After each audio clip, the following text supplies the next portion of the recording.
Yo, what is going on, bros? Today I have something super exciting that I want to share with you that a lot of people have been waiting for. First drive. Let's go. What we do here is go back.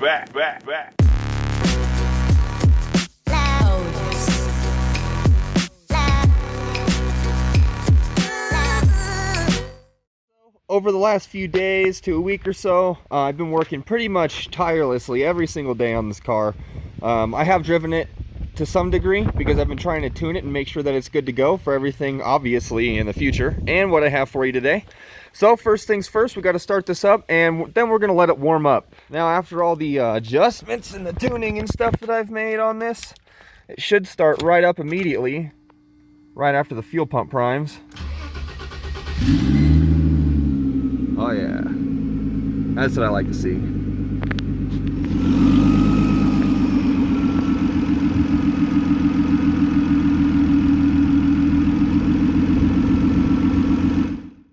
All right, I got it all warmed up. Let's go ahead and take it out on the road and see what she does.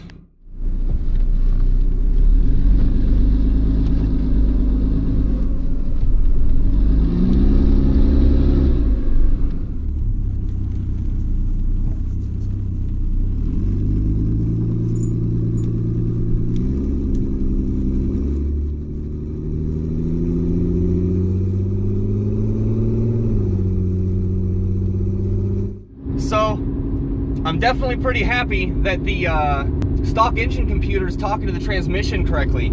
So that means that, firstly, it's going to shift gears, right? So that's great. I'm able to drive it.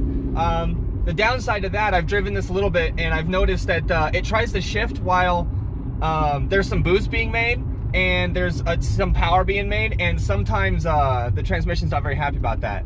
So I typically, if I'm going to be driving it with any amount of gas pedal, I'm typically shifting it myself, unless I'm going pretty easy just to warm up the car like I am now.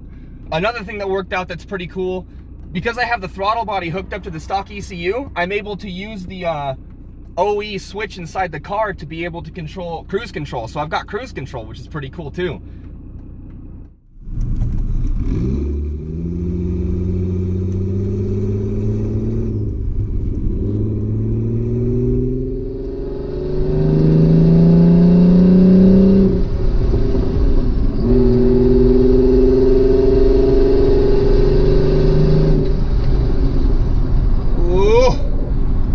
This thing purrs, man.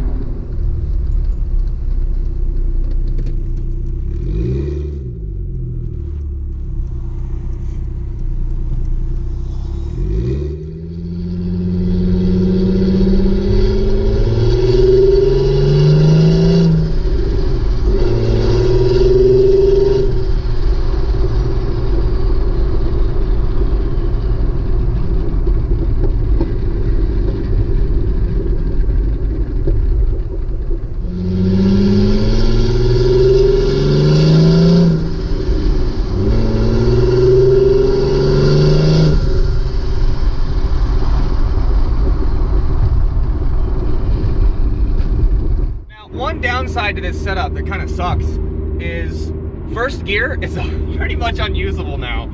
So I only start out in the second gear because first gear, the turbo spools so fast, man. Like probably 2,500 RPM, the turbo is probably at full spool, and around 3,500 RPM if I'm, you know, nearing full load or like open throttle, I'm pretty sure I'm getting compressor surge, which is extremely unfortunate because I can't full throttle this thing. I haven't gone past about 4,800 RPM in this, like at really light throttle, you know what I mean? So the plan is to get a wastegate on this, but anyways, first gear is like unusable. It's like burnout gear, you know what I'm saying? All right, let's go.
worked out with the MaxxECU. Actually, the other day I was at Walmart. I drove to Walmart in the car. I've been trying to get, you know, miles on the car so I can test out the engine and everything like that.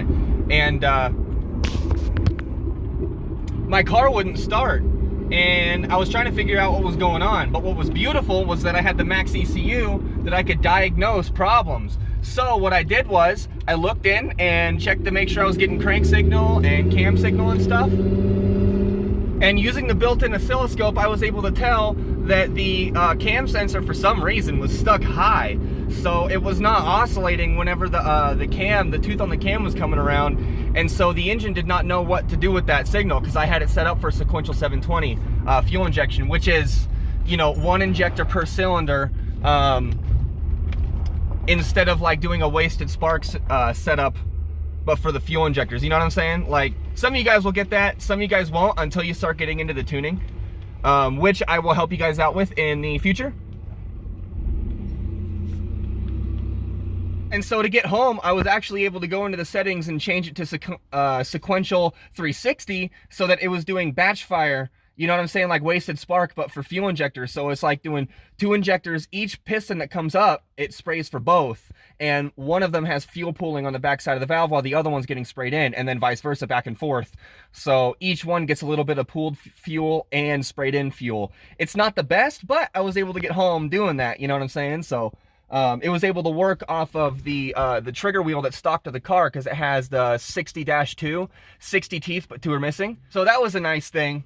It was pretty cool to be able to just sit in the parking lot and doing a little bit of tweaking on my laptop and then get the car running even though the cam sensor was bad, you know? Like, man, that saved my butt for sure. So I'm liking the MaxxECU so far. If you like this video, hit that like button for sure, man, because I'm working hard for you guys, giving you information so that you can set up your M104s. Because I've got to say, this is definitely a fun engine, man. I'm telling you. And it's strong. You don't have to worry about anything. The only thing you got to worry about, just make sure you got knock detection and make sure that you're not overspooling the turbo. And, you know, just like, I guess, kind of, you know, aim for 500 horsepower or less and the engine will be fine. So far, the transmission's holding up, but I'm definitely not making it up into max power yet.